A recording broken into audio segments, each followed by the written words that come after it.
En esta noche nos vamos con la tercera parte del tema, el falso judaísmo mesiánico. Me voy a enfocar en lo que esta gente enseña.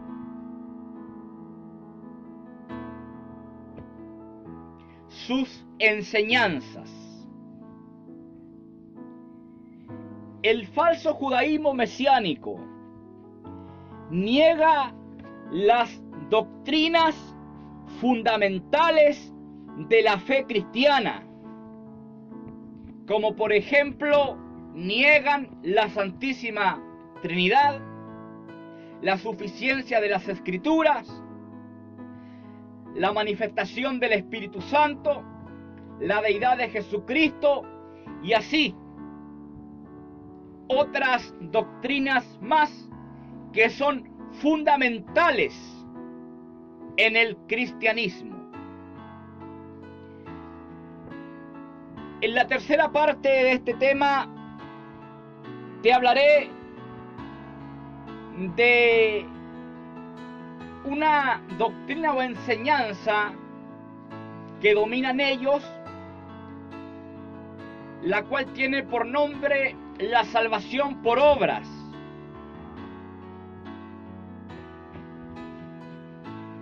¿Qué quiero decir con esto?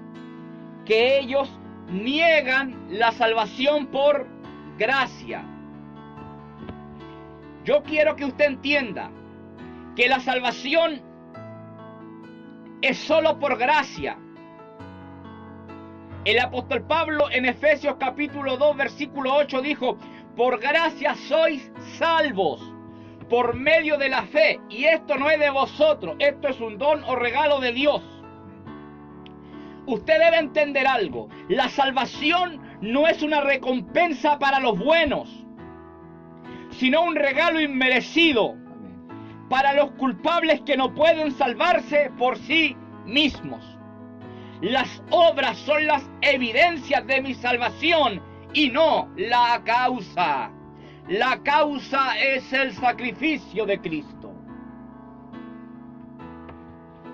Ahora, el falso judaísmo mesiánico niega la salvación por gracia. Ellos enseñan que debemos guardar la ley para ser salvos. En esta noche me voy a enfocar en esto. Vamos a tocar algunas fiestas. Obviamente por un tema de tiempo estoy limitado, pero trataré de ser lo más transparente posible. Entonces, enseñan que debemos guardar la ley para ser salvos. Su mayor argumento se encuentra en las palabras de Cristo. Mateo 5:17. No penséis, dijo Cristo, que he venido para abrogar la ley o los profetas. No he venido para abrogar, sino para cumplir. El argumento de ellos es que Cristo no vino a anular la ley o a dejarla sin efecto. Por lo tanto, la ley está vigente y debemos cumplirla para ser salvos. Vamos a explicar el texto. Algunos judíos estaban pensando de forma equivocada acerca de Jesús y su relación con la ley y los profetas. Jesús les aclara su intención acerca de la ley y los profetas. La palabra griega para abrogar es kataluo. Puede significar o traducirse deshacer, abolir, anular, pero también tiene un significado especial, por así decirlo. Puede también traducirse destruir, demoler, echar abajo. Ahora, en las palabras de Cristo, ¿qué significado tiene? ¿Qué quiso decir Cristo?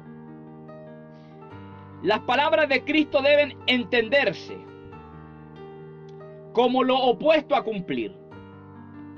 En otras palabras, Jesús no vino para oponerse, rebelarse, quebrantar o contradecir la ley y lo dicho por los profetas.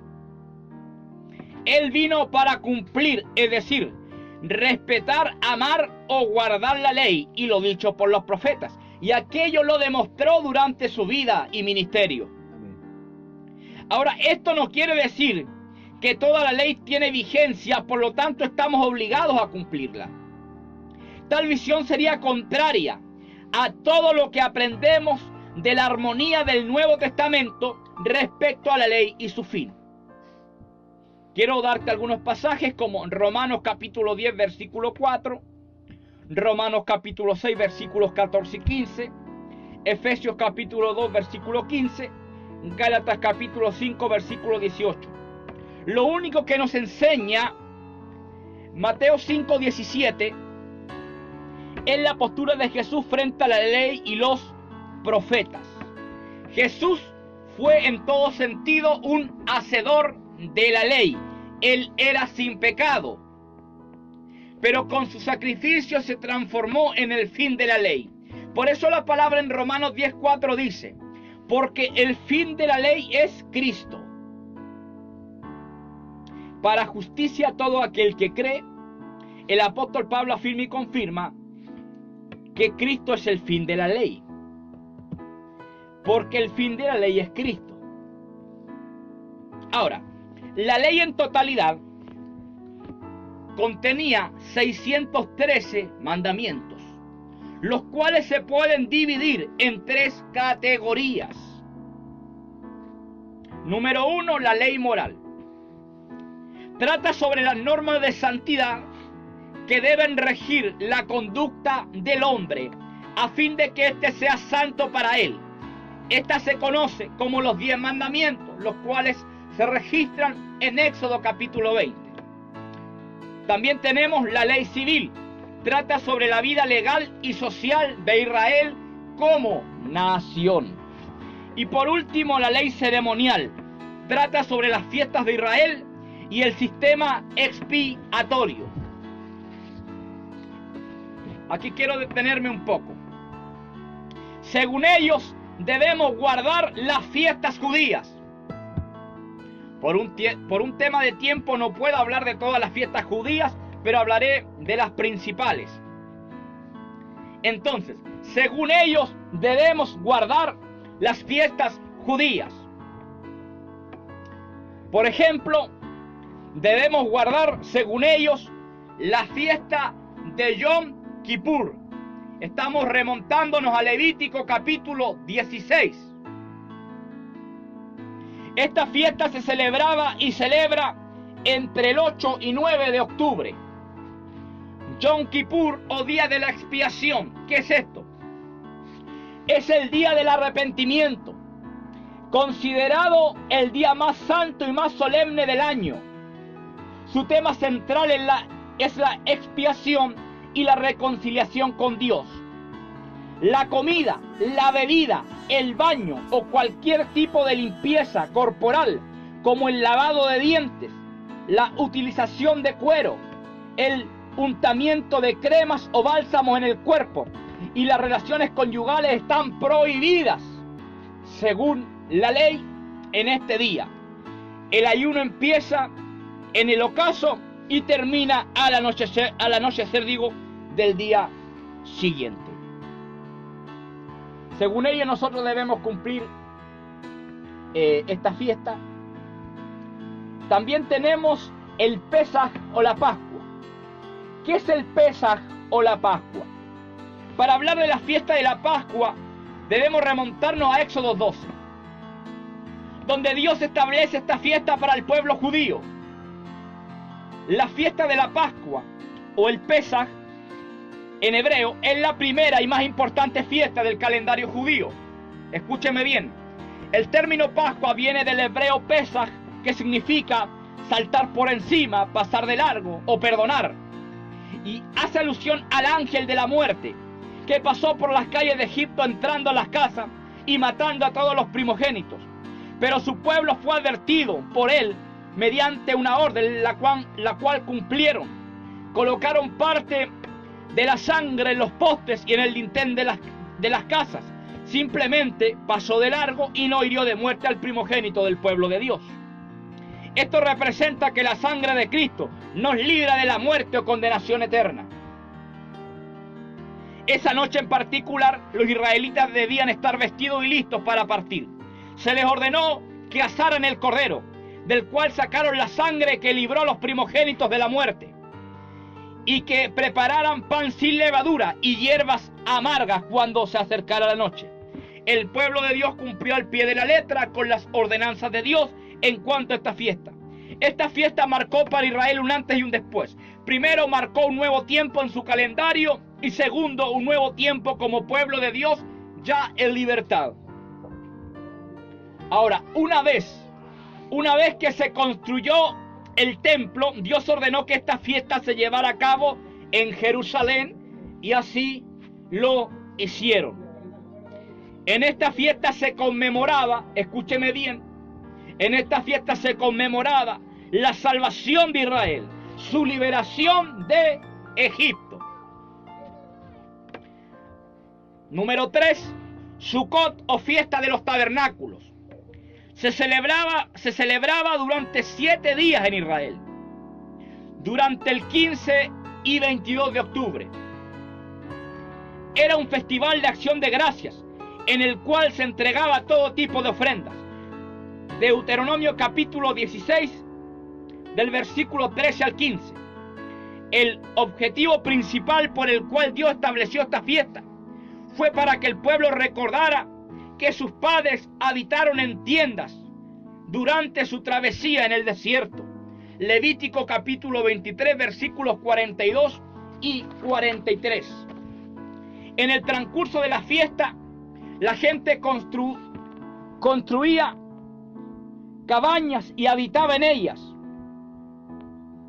Estas las hacían de palmas y otras ramas de árboles con la finalidad de recordar la habitación portátil que habían tenido sus antepasados en el desierto. Pero también el propósito era recordar que el Dios de Israel la había sacado de allí y lo había ubicado en la tierra prometida, y ahora tenían un lugar permanente donde vivir. También tenemos la fiesta de Shavuot o fiesta de las semanas. La festividad conmemoraba la entrega de la Torá por parte de Dios a Moisés en el monte Sinaí. La festividad también tiene un significado agrícola. Corresponde a la época del año en la que en Israel en particular y en el hemisferio norte en general se recogen los primeros frutos. Es por eso que la festividad también es llamada la fiesta de las primicias o primeros frutos. Estas fiestas y otras son parte de la identidad, cultura y mandamientos del pueblo de Israel.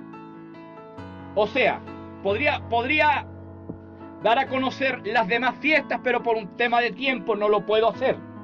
Pero como te puedes dar cuenta, estas fiestas son parte de la identidad, cultura y mandamientos del pueblo de Israel. Es decir, no tienen nada que ver con nosotros, los que no somos judíos o israelitas. Una cosa es que seamos pueblo del Señor, pero yo no soy judío, yo no soy israelita, yo no soy descendiente de la tribu de Rubén, Simeón, etc. O sea, con esto queda claro algo. Estas fiestas forman parte de la identidad, cultura y mandamientos de un pueblo.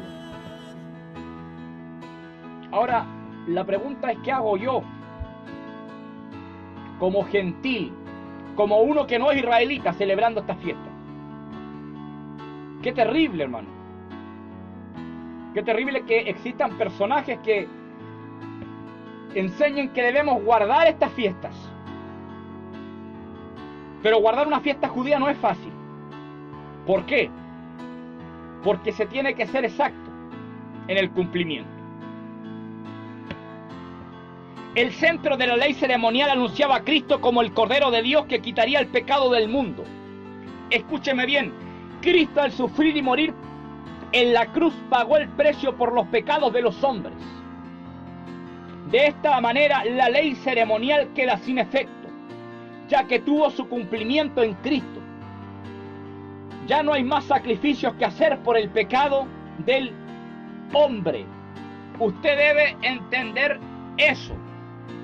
El falso judaísmo mesiánico se las ingenia para criar corderos y otros animales, por lo menos los más extremistas, y hacen sacrificios.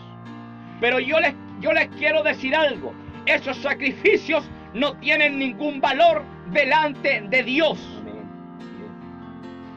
Sea en Yom Kippur, en la Pascua y así otras fiestas más. Todo esto era sombra de lo que había de venir. Todo esto anunciaba a Cristo. No necesitamos sangre de toro, ni de cordero, ni palomino, ni nada. ¿Por qué? Porque, como dijo Juan el Bautista, he aquí el Cordero de Dios que quita el pecado del mundo. Amén. Esos corderos profetizaban o anunciaban o levantaban la imagen de un Cristo Salvador. Bendito sea Dios para siempre. Amén. Por lo tanto, hoy día no necesitamos un cordero. Es más, usted puede sacrificar 100 corderos. ¿Y de qué le vale? Respóndame, ¿de qué le vale? Mire, 41, 2, 71, 38, 15, usted puede llamar. ¿De qué le vale sacrificar? Si estos sacrificios no van a ser aceptables, porque Cristo, el Cordero Perfecto, ya murió por toda la humanidad y no va a volver a morir nuevamente. Como dice la palabra, de una vez y para siempre. Así es. Tenemos la ley civil, como le hablaba, o mandamientos civiles sobre la vida legal y social de Israel. Estos también quedan sin efecto, ya que la muerte de Cristo dio como resultado un pueblo de diferentes nacionalidades. Cada hermano debe someterse a las leyes de su país o nación. Es necesario decir que Cristo no abolió completamente la ley de Moisés, de lo contrario permitiría que nosotros robemos, adulteremos, deshonremos a nuestros padres, etc. La ley moral o los 10 mandamientos están vigentes, exceptuando guardar el sábado, que es figura de Cristo como nuestro reposo. Ahora, no los guardamos para ser salvos, sino porque somos salvos. Es decir, la ley civil y ceremonial quedó sin efecto, hermano Andrés. Amén. Pero la ley moral está vigente, porque de lo contrario tendríamos autorización para robar, para mentir. Hablemos de los 10 mandamientos. Pero el sábado no debemos guardarlo. Está ahí, pero no debemos guardarlo. ¿Y qué está hablando usted, hermano? Mire, escúcheme. Espero que haya algún adventista del séptimo día, como también algún católico escuchando. El falso judaísmo mesiánico, sus pastores, sus maestros, insisten con mucho ímpetu que debemos guardar el Shabbat. ¿Qué me dice usted? ¿Debemos guardarlo? Yo le quiero decir que no debemos guardar el Shabbat. ¿Y qué es el Shabbat? Se lo voy a explicar con punto y detalle. Algunos hoy argumentan que la ley o mandamiento del sábado se instituyó al hombre en el principio de la creación. Pero cuando vamos a las Escrituras no vemos por ningún lado tal afirmación. ¿Qué vemos en las Escrituras? Génesis capítulo 2, versículos 2 y 3. Y acabó Dios en el séptimo día la obra que hizo, y reposó el día séptimo de toda la obra que hizo, y bendijo Dios el día séptimo y lo santificó, porque en él reposó de toda la obra que había hecho en la creación. En Génesis nace el concepto del sábado, cuando Dios reposa, bendice y santifica aquel día, es decir, lo aparta. Ahora, el reposo de Dios no es como nuestro reposo, usted debe también entender eso. Dios no descansó al igual que un hombre descansa cuando trabaja mucho. El reposo de Dios nos enseña que todo estaba creado, que no había nada más que crear. Ahora, en Génesis, y aquí yo quiero que usted coloque mucha atención. En Génesis no se registra que Dios lo haya dado por mandamiento a la humanidad existente. Dios creó a Adán y Eva, pero no hay evidencia de que hayan recibido el séptimo día como ley o mandamiento. Adán y Eva no guardaron nunca el Shabbat. ¿Por qué? Porque nunca fue establecido como un mandamiento para ellos.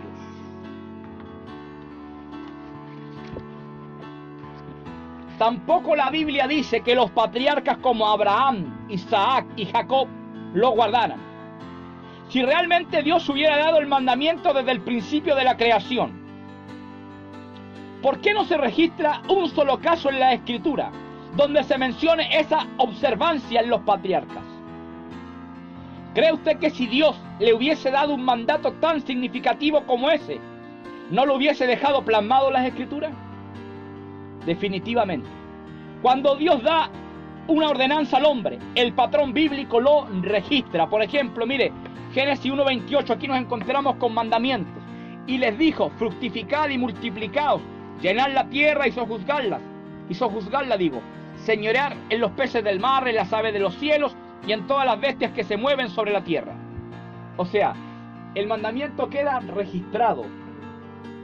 Pero ¿por qué no hay ningún registro? Estamos hablando de ese tiempo. Vemos que Dios nunca dio el sábado como mandamiento en el principio de la creación. Por esa razón no hay un versículo. Ojo, ninguno. No hay un versículo, ni relato alguno que hable sobre ello. Añadir al texto bíblico conceptos e ideas donde no están es adulterar la Escritura, dando lugar a especulaciones, interpretaciones privadas y doctrinas de error. Es decir, Adán y Eva no guardaron el Shabbat. ¿Y por qué lo guardaron? Porque nunca fue un mandamiento para ellos. Los patriarcas tampoco. Dios santificó o apartó ese día, pero no para establecerlo de inmediato y a todos como un mandato. Dios lo santificó para establecerlo como un mandato para su pueblo, que más tarde fue llamado Israel. Entonces vamos avanzando. La primera mención de la institución de la exigencia del sábado se muestra en el libro de Éxodo durante la travesía de Israel en el desierto. Éxodo capítulo 16, del versículo 23 al 25. Y dice, y él les dijo, esto es lo que ha dicho Jehová. Mañana es el santo día de reposo, el reposo consagrado a Jehová. Lo que habéis de cocer, cocedlo hoy, y lo que habéis de cocinar, cocinadlo, y todo lo que os sobrare, guardadlo para mañana. Y ellos lo guardaron hasta la mañana según lo que Moisés había mandado, y no se aguzanó ni hedió.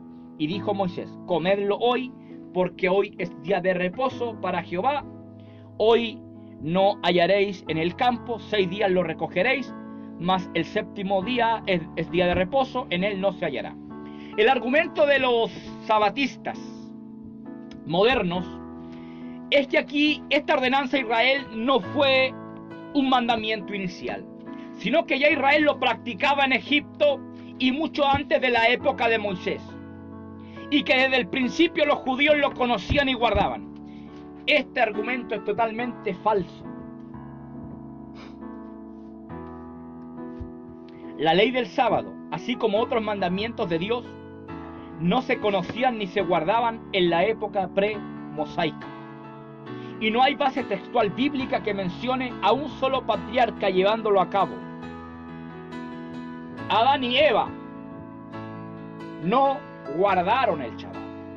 Los patriarcas tampoco. Antes de Moisés, por así decirlo, nadie guardaba el Shabbat. ¿Y por qué?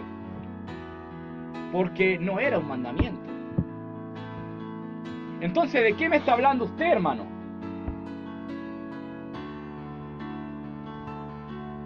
Pero ojo, y él les dijo, esto es lo que ha dicho Jehová, mañana es el santo día de reposo. Entonces el argumento aquí es que esta ordenanza a Israel no fue un mandamiento inicial. O sea, es como que ya conocían el mandamiento. Pero veamos, escudriñemos esto un poco más. Escarbemos un poco más para encontrar oro aquí. La ley se reveló en el desierto. Las escrituras nos dice, que a Israel le fue revelada la ley en el desierto, en el capítulo 15. Esto es en el capítulo 15, digo.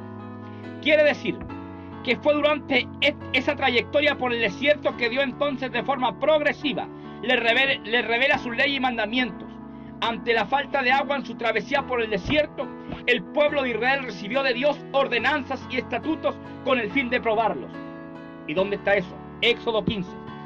O sea, recién leímos Éxodo 16, ahora vamos a Éxodo 15, 25 y 27. Y Moisés clamó a Jehová, y Jehová le mostró un árbol, y lo echó en las aguas, y las aguas se endulzaron. Y allí les dio estatutos y ordenanzas, y allí los probó. Y es aquí donde se da el mandamiento de guardar el séptimo día, de guardar el día de reposo. Luego en el capítulo 16 vemos y entendemos la mención del día de reposo a Israel como observancia a seguir.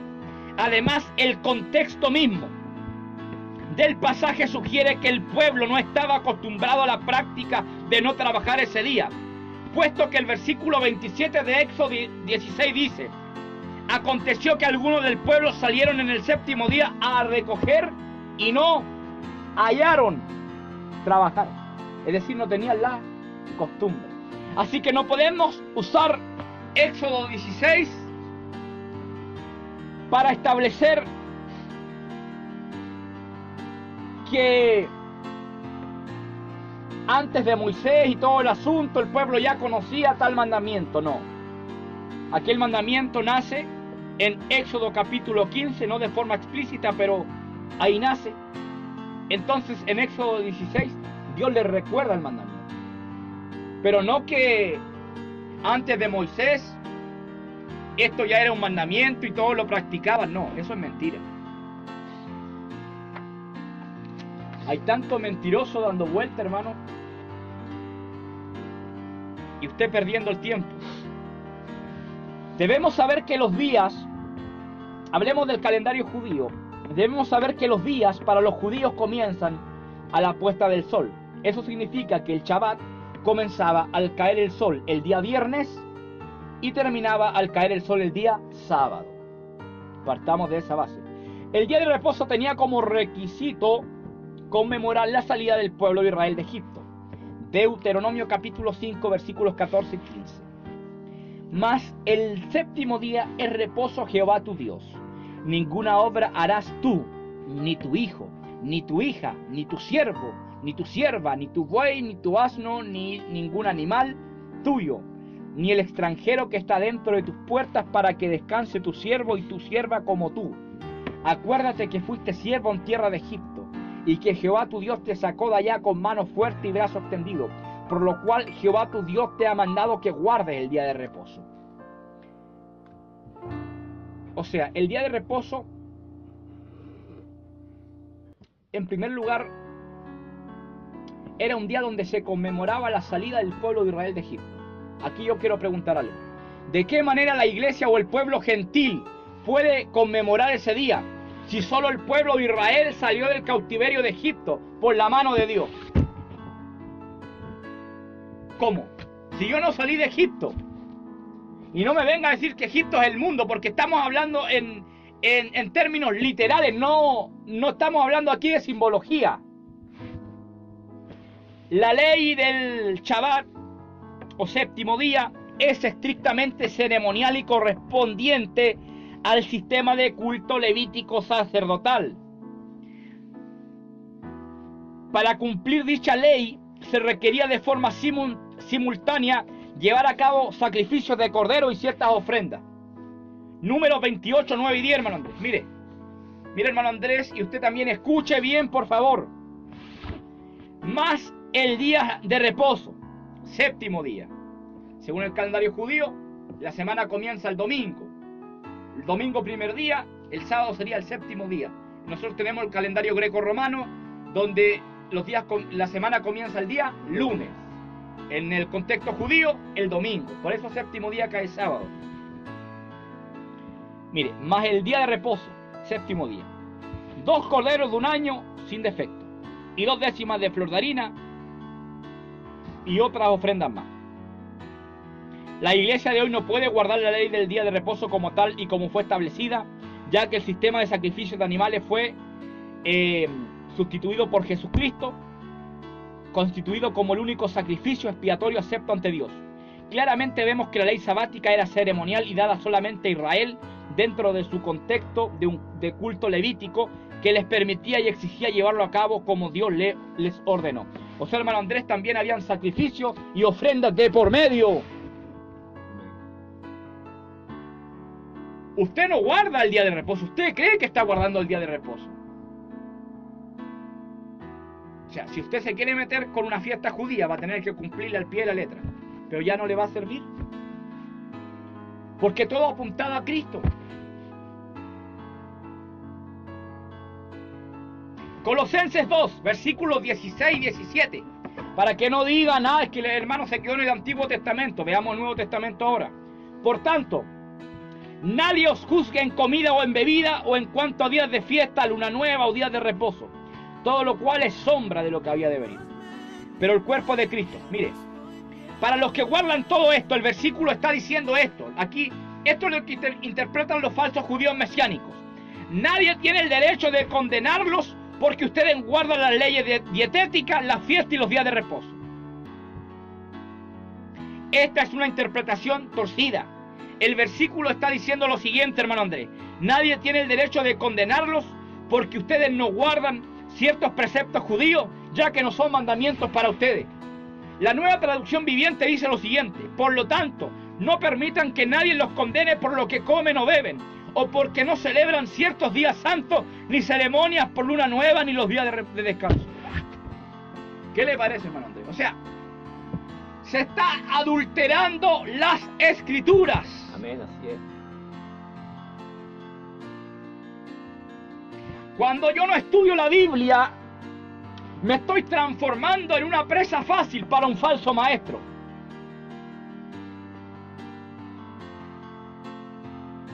El movimiento adventista fue fundado por Guillermo o William Miller, llamado también el movimiento millerista.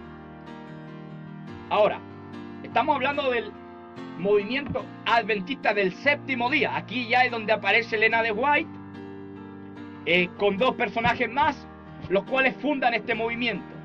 Esta profetisa en más de una oportunidad estableció el sábado como requisito para la salvación, hermano. O sea que si yo no guardo el sábado, yo estoy perdido. ¿Dónde queda la salvación por gracia ahí?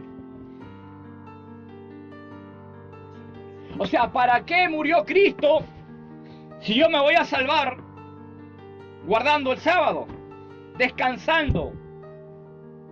Y no era un descanso cualquiera. Y aquí lo vamos a explicar. ¿Jesús guardó el día de reposo? Muy buena pregunta. Mateo 12. Labores indebidas en el día de reposo. Escúcheme bien. Si usted quiere guardar el día de reposo, ya sabe. Comienza al caer el sol el viernes y termina al caer el sol el sábado. Tiene que hacer sacrificio, hacer otras ofrendas y todo el asunto. Pero aparte, eran 39 las labores o actividades prohibidas en el día de reposo, según la Mishnah o ley oral rabínica. ¿Usted piensa que se trataba solamente de dejar de trabajar en lo material? No, está muy equivocado y lo quiero reiterar. Eran 39 las labores o actividades prohibidas en el día de reposo según la Mishnah o ley oral rabínica. Una de estas prohibiciones era arrancar espigas. En un día normal estaba permitido arrancar espigas. Ahora, pero en el día de reposo estaba prohibido. Era considerado pecado ya que el acto era calificado como cosechar. Jesús salió a la defensa de sus discípulos con dos ejemplos. Miren los ejemplos que le da Jesús a los religiosos de ese tiempo. David y sus hombres comieron el pan de los sacerdotes, es decir, hicieron algo ilícito, pero aquello no les fue considerado pecado, ya que se trató de un caso justificado, dado el hecho que la necesidad humana estaba sobre una ley ritual. Segundo ejemplo, el ritual del tabernáculo siempre implicaba trabajo: encender fuego, matar el animal, preparar al animal, cargarlo para colocarlo encima del altar y un montón de cosas semejantes. Es decir, los sacerdotes hacían cosas ilícitas, trabajaban en el día de reposo. pero no le era considerado pecado. Era un caso justificado porque Dios mismo le pedía aquello. Jesús, por medio de estos dos ejemplos, les dice que la actitud de sus discípulos no es pecado, ya que es un caso justificado porque las necesidades humanas tienen preeminencia sobre las leyes extremistas del día de reposo. Jesús también sanó a personas en el día de reposo. El hombre de la mano seca o paralítica es un caso. En la sinagoga o centro de reunión de los judíos había un hombre que tenía una mano seca o paralítica. Los nervios de su mano derecha se habían recogido y aquello provocaba que no pudiera mover la mano. Eso le debería pasar a algunos ladrones, hermano, pero bueno, no les pasa. Los fariseos, para poder acusar a Jesús, le preguntaron: ¿es lícito sanar en el día de reposo? Entienda algo, el curar o sanar era considerado trabajo. Por lo tanto, estaba prohibido en el día de reposo. Aunque Jesús no era ningún médico terrenal, que eso se entienda. Jesús sanaba de forma divina, no de forma terrenal, pero no les discutió ese asunto. Como que ya, aceptó. Pero les hizo una pregunta. ¿Qué hombre habrá de vosotros que tenga una oveja y ésta cayere en un hoyo en el día de reposo? No le eche mano y la levante. En el día de reposo, si una oveja caía en un hoyo, el dueño la sacaba o ayudaba a salir y no le era considerado pecado. El ser humano vale más que un animal. Esto significa que con mayor razón merece ayuda. Por consiguiente, es lícito hacer el bien o ayudar en el día de reposo a quien lo necesite. Las sanidades de Jesús en el día de reposo son un caso justificado, ya que Dios manda a ayudar o a hacer misericordia con el prójimo. Jesús no quebrantó el día de reposo, pero sí las estrictas normas de aquellos religiosos de su tiempo. Jesús vivía bajo la ley, así que debía someterse a ella.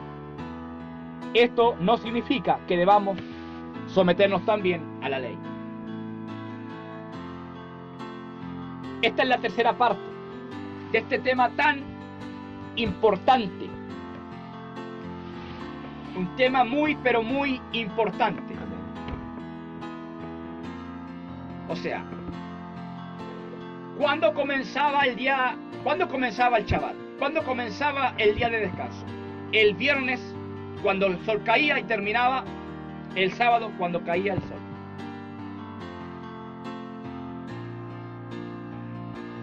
Y pudimos ver a través de la escritura de que habían sacrificios de por medio.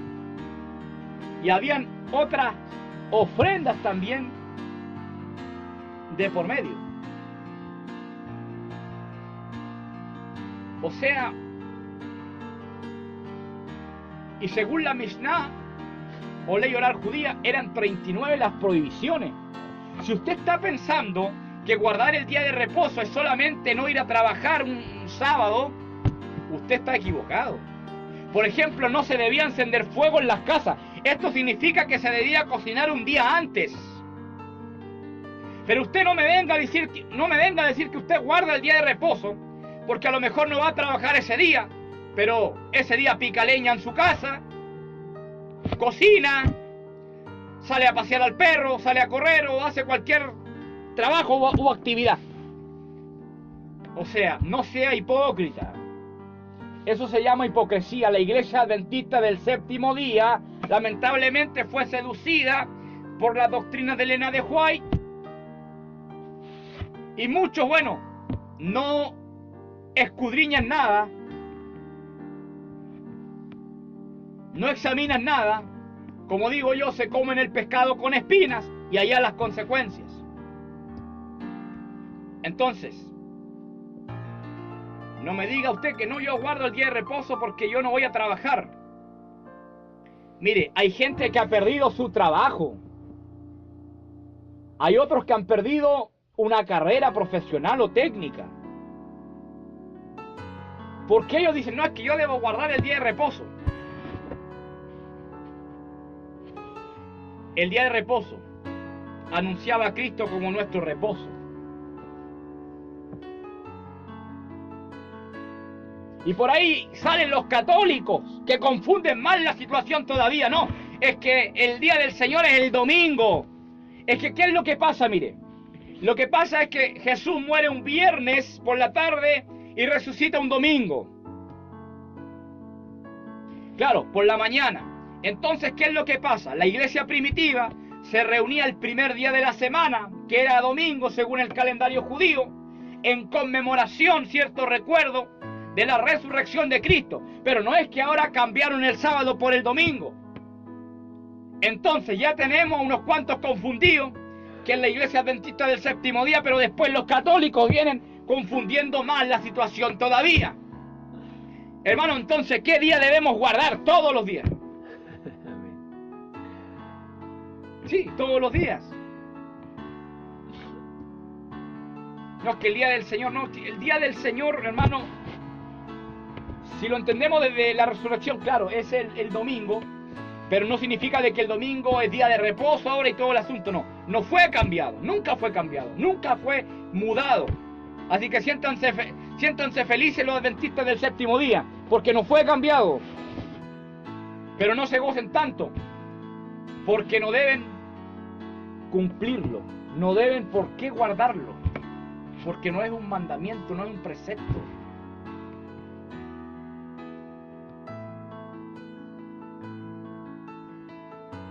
Y aquí están los falsos judíos mesiánicos impulsando también esta cuestión. Que el Pesaj, que la fiesta de Shavuot, que la fiesta tal, de los tabernáculos, de las cabañas, hermano, al final.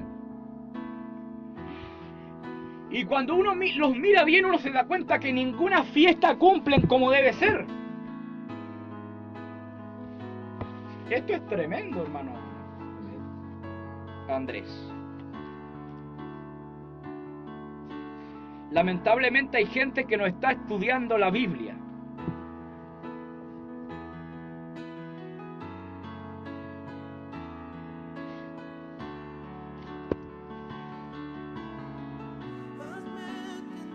Es lamentable esta situación.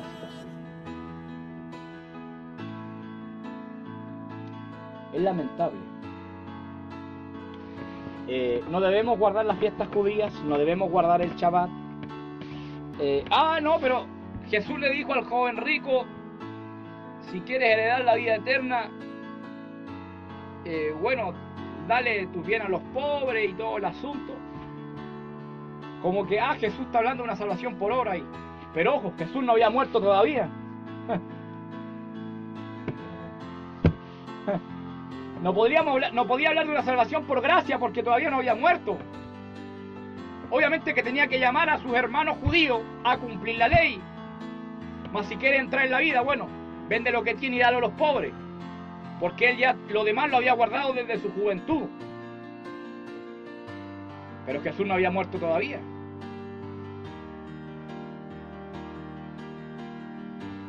Hay gente que se las está ingeniando para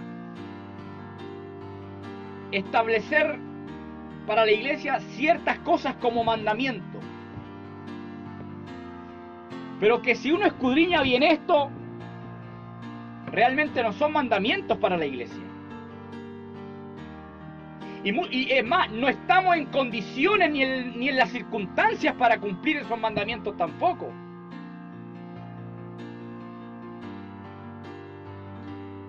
Por eso, hermano, mi llamado siempre va a ser el mismo. Prepárese. Esta es la penúltima parte de este tema. El falso judaísmo mesiánico. Las partes anteriores, la primera y la segunda, ya están en mi canal de YouTube, el cual es Evangelista Miguel Vega López. Y le doy también a conocer mi número, más 569 87 85 60 69. Este es un tema súper importante. Hermano, usted está en contra del pueblo de Israel. No estoy en contra del pueblo de Israel. Estoy hablando del falso judaísmo mesiánico. Dios les bendiga en gran manera.